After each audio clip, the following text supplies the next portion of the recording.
إن الحمد لله نحمده ونستعينه ونستغفره ونعوذ بالله من شرور أنفسنا وسيئات أعمالنا من يهده الله فلا مضل له ومن يضلل فلا هادي له وأشهد أن لا إله إلا الله وحده لا شريك له وأشهد أن محمدا عبده ورسوله يا أيها الذين آمنوا اتقوا الله حق تقاته ولا تموتن إلا وأنتم مسلمون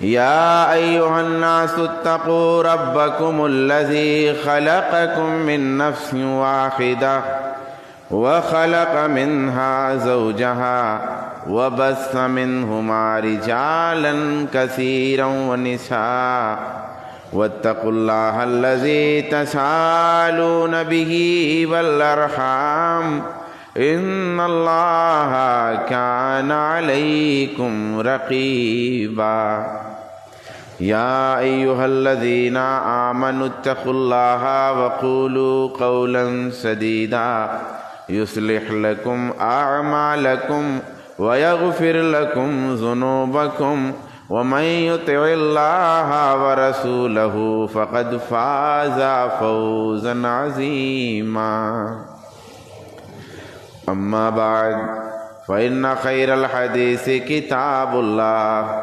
وخير الهدي هدي محمد صلى الله عليه وآله وسلم وشر الأمور محدثاتها وكل محدثة بدعة وكل بدعة ضلالة وكل ضلالة في النار فقد قال الله تبارك وتعالى في كلامه المجيد والفرقان الحميد أعوذ بالله من الشيطان الرجيم بسم الله الرحمن الرحيم لقد من الله على المؤمنين إذ بعث فيهم رسولا من أنفسهم يتلو عليهم آياته ويزكيهم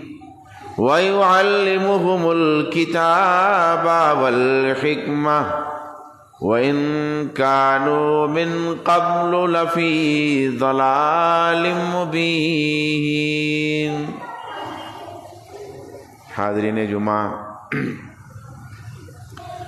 اللہ تبارک و تعالی نے قرآن پاک میں مومنوں پر احسان جتلایا، ایمان والوں پر احسان کی بات بیان فرمائی اور یوں کہا کہ لقد من اللہ علی المؤمنین، ایمان والوں پر اللہ کا احسان ہے. کیا؟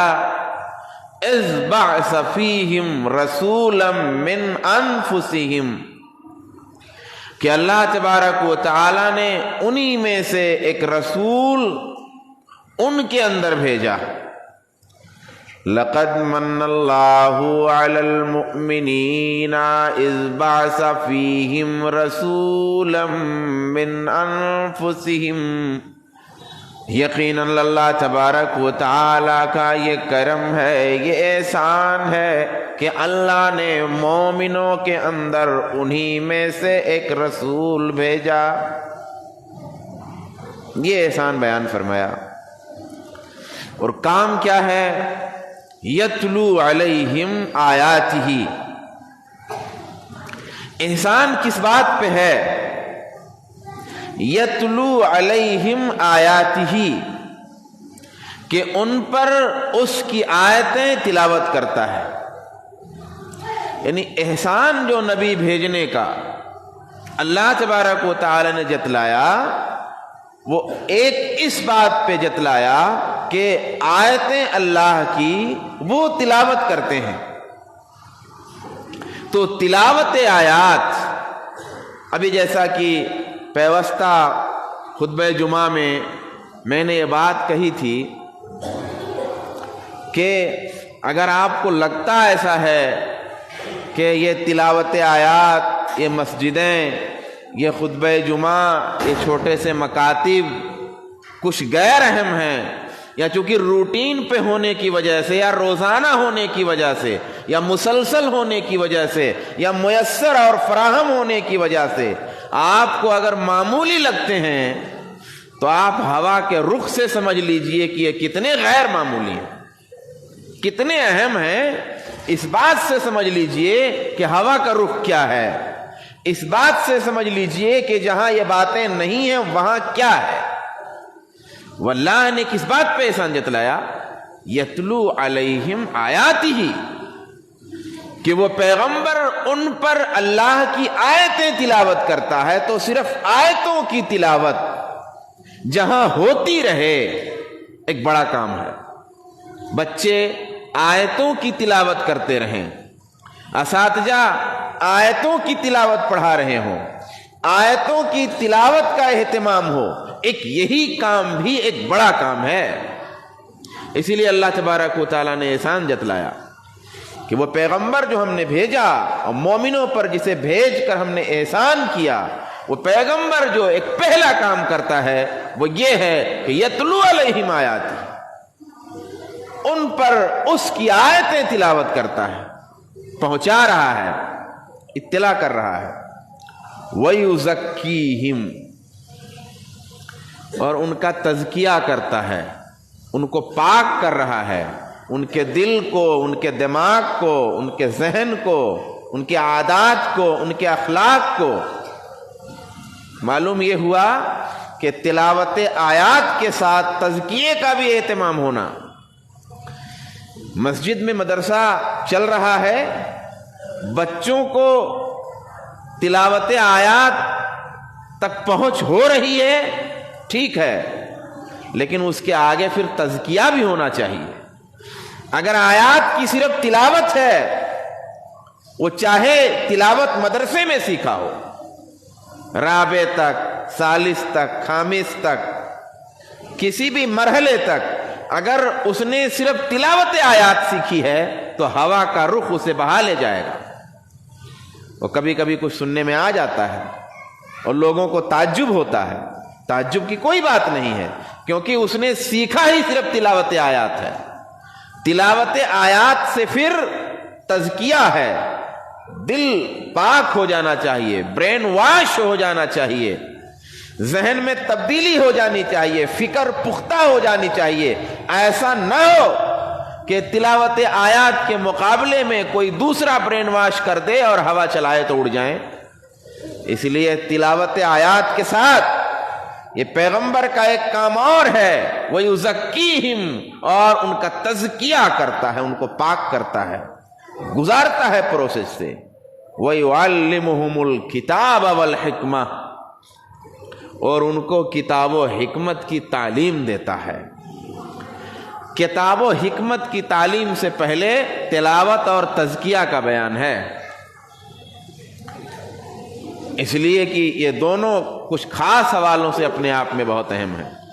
خاص طور پہ کتاب و حکمت کی تعلیم کے ساتھ اگر تزکیہ نہیں ہے تو پھر سب بیکار ہے. تو کتاب و حکمت کی تعلیم دیتا ہے. وَإِنْ كَانُوا مِنْ قَبْلُ لَفِي ضَلَالٍ مُبِينٍ، اور اس سے پہلے یہ لوگ کھلی ہوئی گمراہی میں تھے. یہ وہ آیت کا ایک مختصر سا مفہوم ہے جو میں نے تلاوت کی.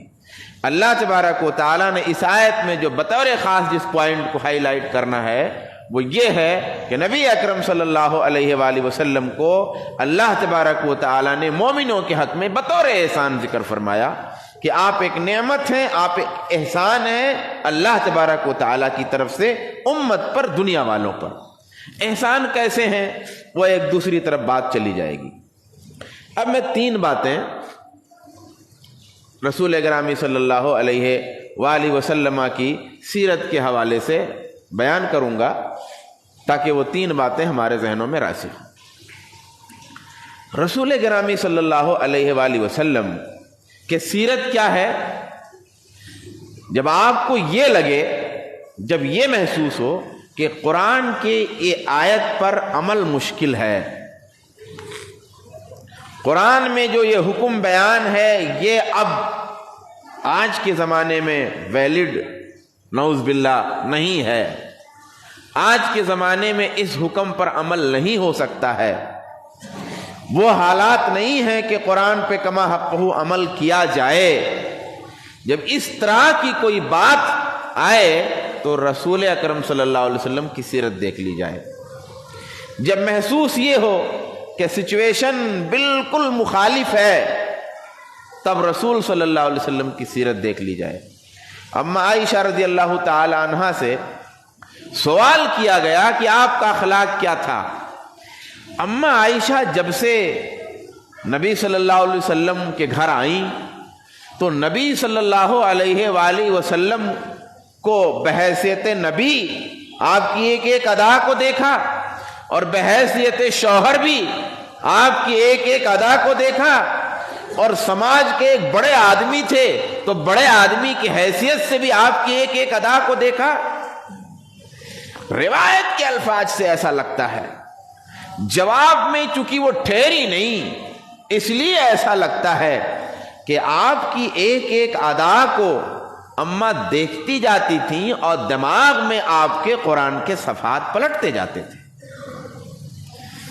پھر یہ چیز آپ کے ذہن میں محفوظ رہی کہ ہاں جیسا قرآن کا ورق نظر آتا ہے ویسا رسول کا چہرہ نظر آتا ہے، جیسے قرآن کی آیتیں سنتی ہیں ویسے رسول کے عادات سننے میں اور دیکھنے میں آ رہے ہیں۔